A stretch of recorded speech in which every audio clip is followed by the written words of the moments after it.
live from Sister Basebone Studios.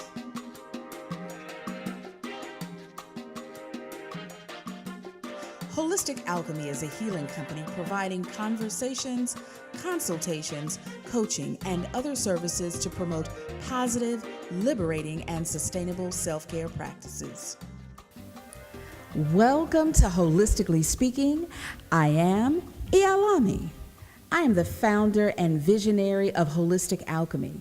I am a body liberation and self-care coach and sound healer.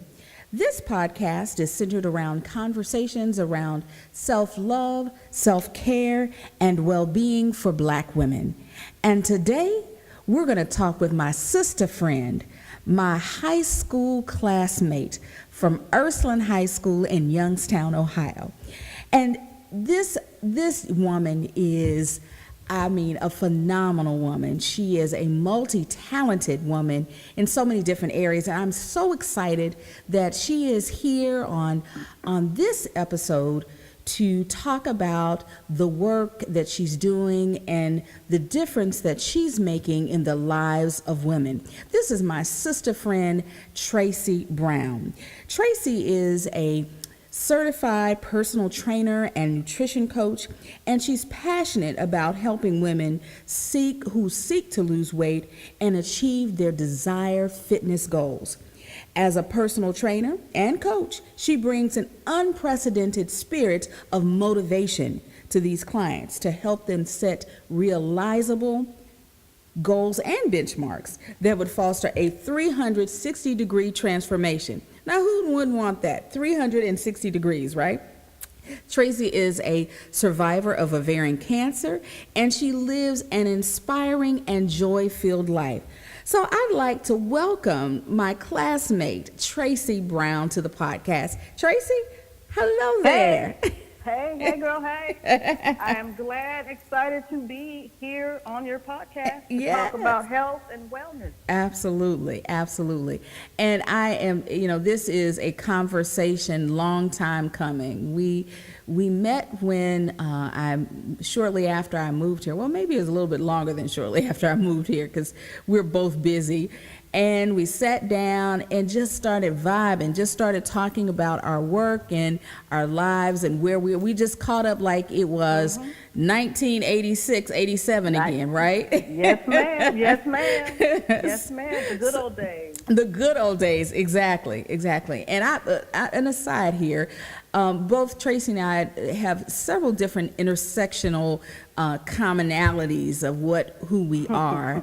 So Tracey is an amazing photographer, and she went to school for photography, and some of you probably don't know that I also am a photographer. So we have that in common, as well as our passion for women and wellness, and of course our home being Youngstown, Ohio. So it's great to sit back and kick back and just vibe and talk about our evolution, right? So, yes, ma'am. So Tracey, with that being said, talk about your evolution to this wellness and passion for wellness in women. Well, it's funny. It's just one of the things, that makes you think, wow, the way God moves, because like you mentioned, photography, that is what I went to school for. That's what I've always done. That was always my passion. In my mind, I'm still supposed to be a wedding photographer, but God said, no, we're going to do this. And I'm like, well, what are you talking about? Okay. So basically what had happened was one day it was literally like flipping a switch. And I had never had an issue with weight or any of that. But one day I said, well, okay, let me go look into this CrossFit thing. And it was one of those things where I was always afraid of it because just stories that I've heard. And at that point, I was like, well, maybe 5 years ago. So I went to a CrossFit gym, signed up, decided to do that. At that time, I had also started running.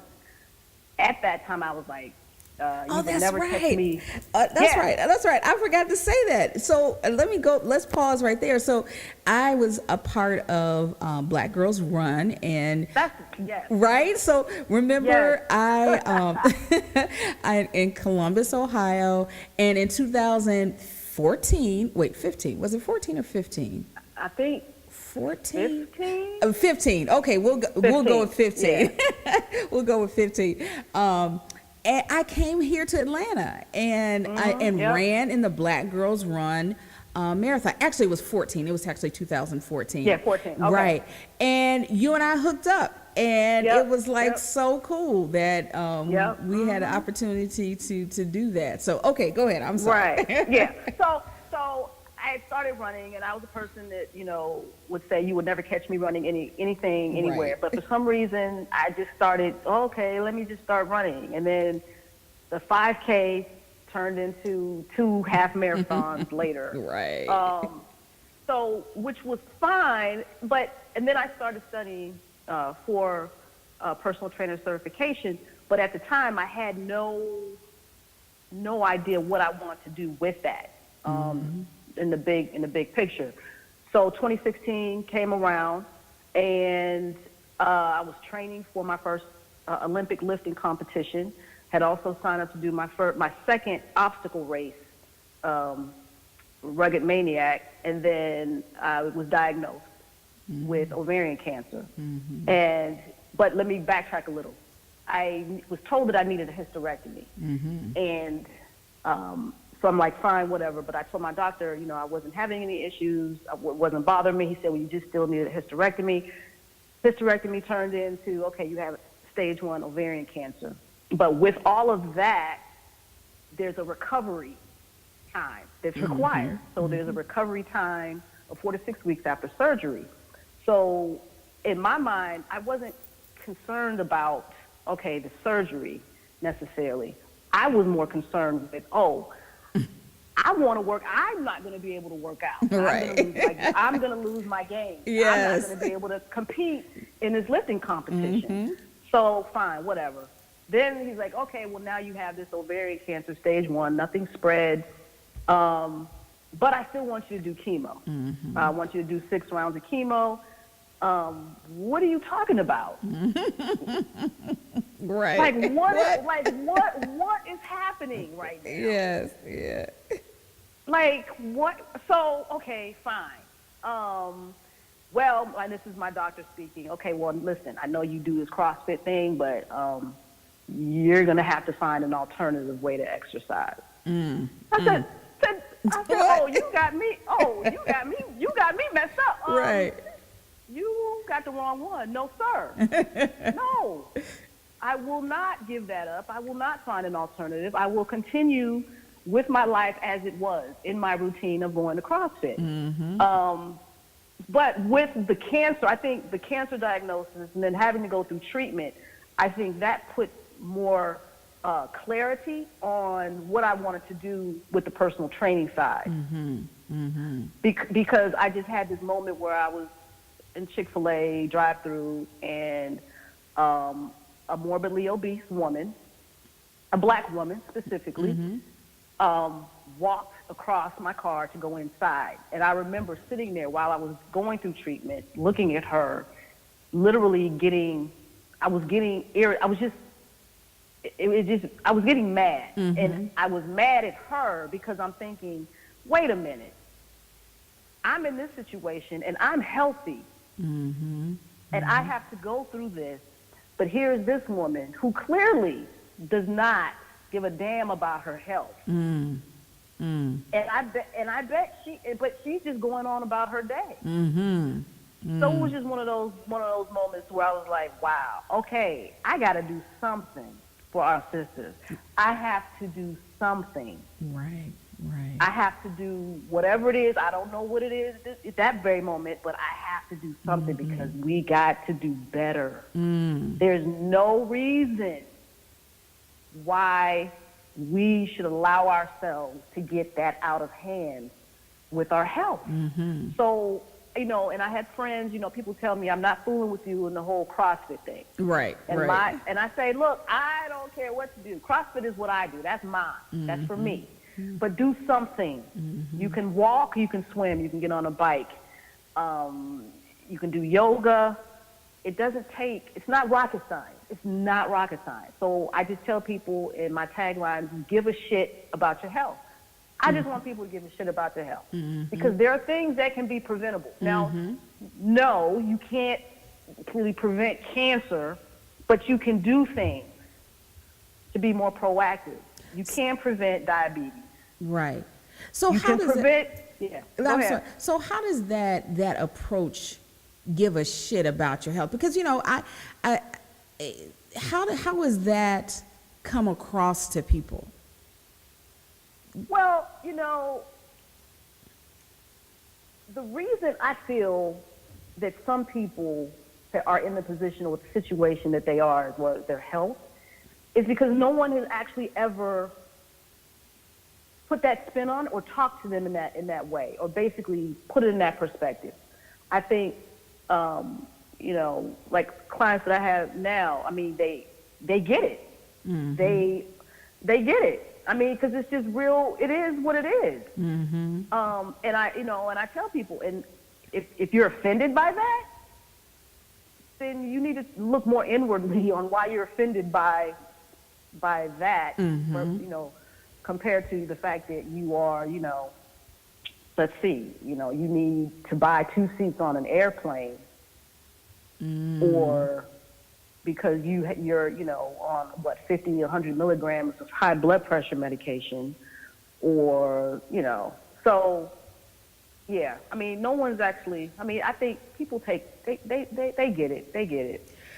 So this is they get it. That's what you're saying. So I think you have this straight talk approach, right? That's this straight talk approach. So yes, ma'am. How does this shift the conversation, or do you think shift the conversation or mindset for women? How do you shift that? I mean, because, and I hear what you're saying about, dig deep. How do you get someone to dig deep? Because from my perspective, it's so layered. You have you have trauma, you have socialization of the way in which we have been taught to think about weight, and so it's layered. So how do you unpeel those layers and then have them to really recognize that straight talk? Because so answer that, because I got another question on the tail end of that. Okay. Well, with anything, it all starts mindset. Mindset is key. That's number one. So I always say, and have always said, when you trace the breadcrumbs back to, and it always leads back to the parent and issues from childhood throughout adulthood, and that stuff manifests. So basically, I know how someone got to where they are in reference to being morbidly obese and just not in a healthy way. You trace the breadcrumbs. It all leads back to something that happened in their childhood or in their younger years. I'll say that. As one example, doing a case study, there was a woman, because my market is women, black women specifically, a woman who has a mother who basically is living her life, or tried to live her life, through her daughter's eyes. And that just manifested to the point of, low self-esteem, no self-worth, basically just gave up, discouraged, always people pleasers. So I know where and how. So to try to crack that open is basically, there are certain questions in my initial assessment with potential clients, and I ask those types of questions. So it's in addition to, okay, is anything hurting you? Can you do a squat? Do you have any breathing issues? So that's the clinical side, but I actually ask the other side, in terms of their history, in terms of just their personal life and growing up, and all, because all of that matters. Absolutely. So with my personal training, even though I offer an hour, that first half hour can literally be just talking. Because I can't get you to do burpees and all this other stuff if there's something else going on up, in your head. Right, so right. so we need to work through all of that. Right. And again, I having worked with women around eating and what to eat, what is your prescription for eating? In terms of how should folks eat? Well, as you've heard or are aware, there's so many fad diets being thrown around. So, you have your Whole30, you have your intermittent fasting, you have keto, you have paleo. So I get asked, what do you think about this? And then I'll say, well, what do you think about it? It's like, I'm not going to tell. I don't prescribe diets or the fad diet. It's real simple. See, it's real simple. It's not rocket science. Just eat well. Eat well. The prescription is basically everyone should be eating five small meals per day, especially starting with breakfast. So that's, breakfast, morning snack, lunch, afternoon snack, and then dinner. There's also a myth about not eating after 7 or 8 p.m. That's not true. You can eat at 10, 11, midnight if you want. It's not about the time you're eating. It's about what you're eating. So go ahead. I'm sorry. So no, it's basically just eating well. And what is eating well? Because is eating well subjective? Eating well for me, eating well is mandatory. It's required. Eating well, or it could be, or I'll say clean eating. So basically what that means is on your plate, so half of your plate, if you can visualize this, half of your plate should be vegetables. Then the other half portion is your protein, and then the other is a carb or starch. So, and basically it's portion control. And I also have my clients utilize, my FitnessPal to track their food. So it's always, about, so just being mindful. Yes. Just being mindful. Right. And yes, you can have your lemon pepper and fries on Friday. You can have a cheat meal, not a cheat day or a cheat weekend. So, but yes, you can. But eating clean, mainly getting your protein, your carb, and your vegetables, and drinking at least 80 ounces of water per day. Right. And moving. That's a minimum. And moving. And moving your body. Exactly. Moving your body. And also very, very, very important, quality sleep. Yes. So absolutely. No less than 7 hours. Right. I'll give you 6 to 8. That's right. But quality sleep. So sleep, water, and diet, and exercise. Right. It's real simple. Yeah, and so how do you transition women to being mindful and eating clean?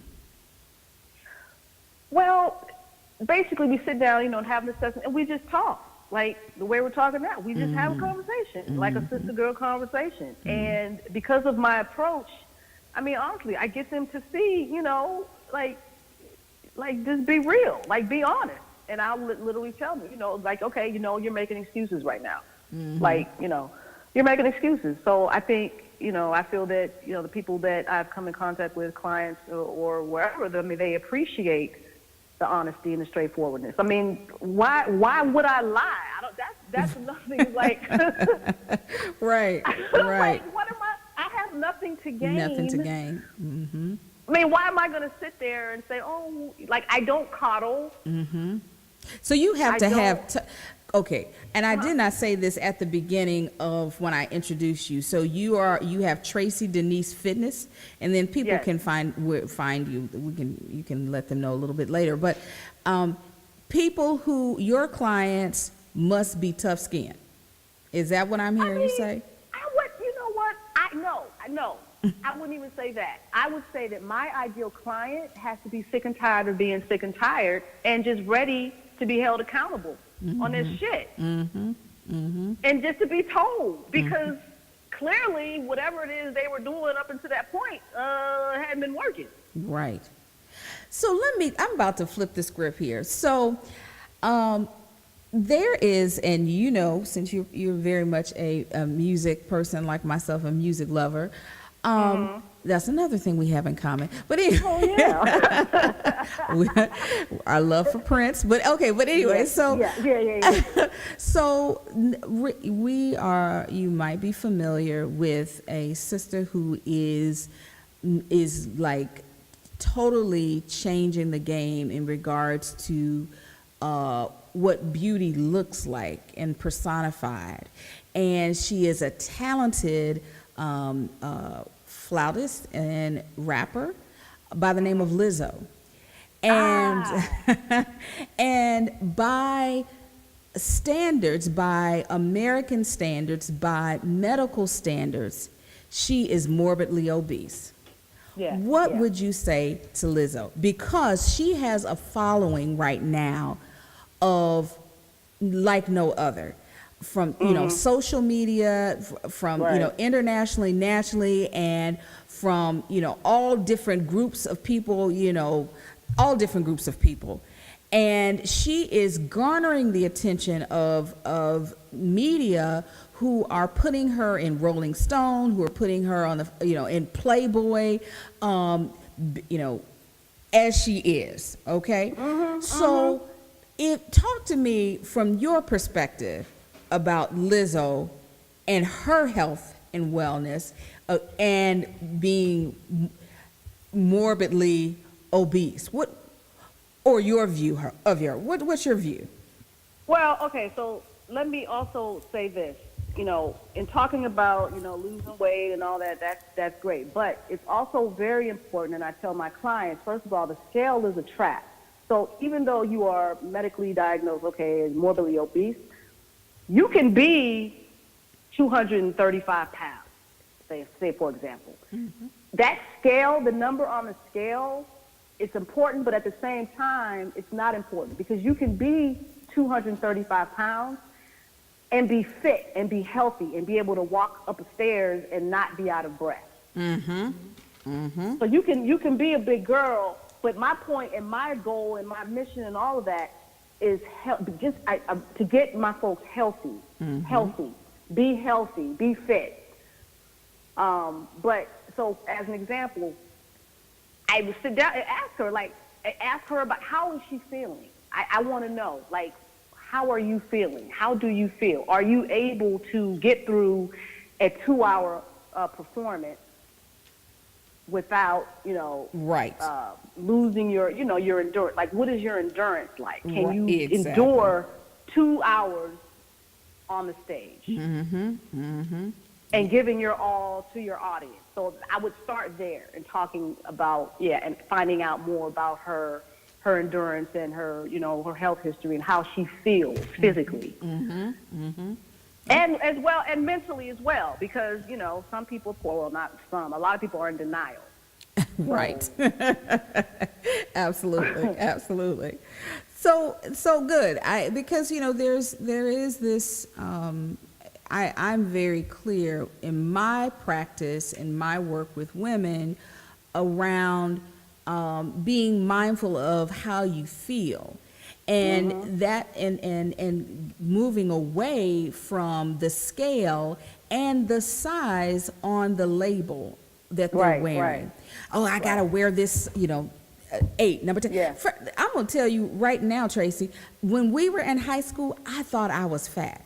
And I think Really? maybe you even said, "What, really?" What? Yeah, Yes. for real? Yes. And a matter of fact, I actually pulled out some pictures with you in it last night. And just like, wow, that, this whole idea, we have been socialized to believe that we should be a certain size. And so with my platform, when I talk with women, I want women to love and to be okay with their bodies as is. Now that will fluctuate. We will have Right. moments and times where we're like, I'm not feeling this right now, but that's okay. So my Yeah. conversation is about being mindful of the thought, and then, okay, what do I do? I teach my clients, what do you do after that thought comes? You know, what's in your tool bag? So that you can counter that thought, right? And Right, so right. I personally do not like to use the words morbidly obese, because according to what the doctors say in that chart, they would say that I'm obese, but I feel great. I feel strong, and it goes back Yeah. to endurance, Right. what am I, I'm moving, Right. and another thing is that we have to, and I'm going to keep it real, we're both into this health and wellness. How are you moving and I'm not talking about moving such as your physical body, but the inner parts. Like, are you having bowel movements on a regular basis, right? Right. let's Yeah. get real, because that's also All of it, yeah. Absolutely. So Yeah. that's real talk. Yeah, and that's related to what you're eating. Yes. Eating, drinking, and moving. And you need all that water to move, to Yes. push everything, you know what I'm saying? Exactly. It's all connected. It's all and connected. It's all connected. So yeah. So I love this. So I'm going to ask you this last question.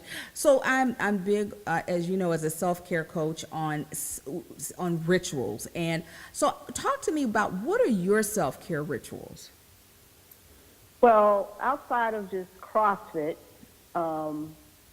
I made sure this time I have a subscription. Well, I'm not a subscription, but I have every month.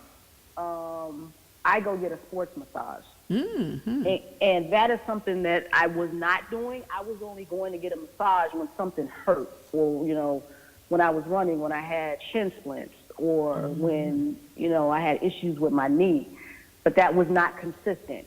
It was just when something was wrong. Well, I was like, wait a minute, what are you talking about? You're supposed to be doing this, but then you're not even doing that. So I was like, you know what? Let me go ahead and do this so I can be consistent to avoid any injury. So I go and I get a sports massage once a month. I also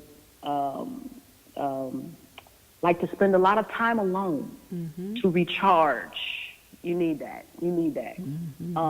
So cryotherapy, and basically just a lot of, self time, me time. Yes. Me time. Yes. Yeah. So one of my self-care rituals is or part of my self-care practice is going out on a beautiful day like today and taking Right. pictures. Okay. Hey, yes. Right? Yes. So that's good. That's good. And then for me, taking a drive, just taking a drive. Yeah. I mean, I've even done that during the day, like during my lunch at work. One day, I said, you know what? I got to get out of this office. Yeah. I don't need to. Wasn't even hungry. I got in the car and I just drove.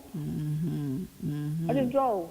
Yes. Yeah, I drove, that's good. and then and it was very. I needed that, Right. It's just little things, the little things. Right. It count. It all counts. It makes a Yep. difference. Well, Absolutely. I so appreciate you. And before we leave, where can people find you? And I want you to tell Yes. the event that's coming up in June. Yes. So Yes. tell us that, and then we'll save more conversation for another time.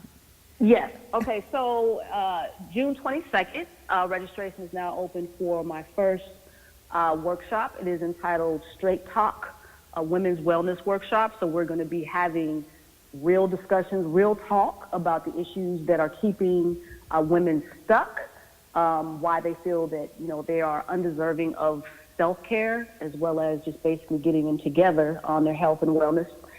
That's June 22nd, and you can find me and that information on my website, TraceyDeniseFitness. That's TRACEY, DeniseFitness.com, and all the information is there on my website under the events tab.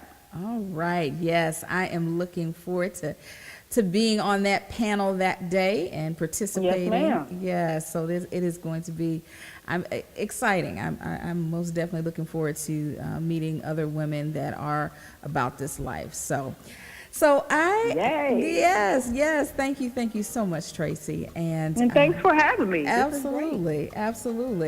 So, for those of you who are listening, again, it is Tracey Denise Fitness, TRACEY, DeniseFitness.com. So I invite you to share this podcast and subscribe to my YouTube channel, Holistic Alchemy. Share the love with a sister friend, a sister cuz, mother, daughter, aunt, or niece. And I hope you return again next time as we talk all things holistically speaking, well-being, self-care, and self-love for Black women. Until next time, this is Ialani.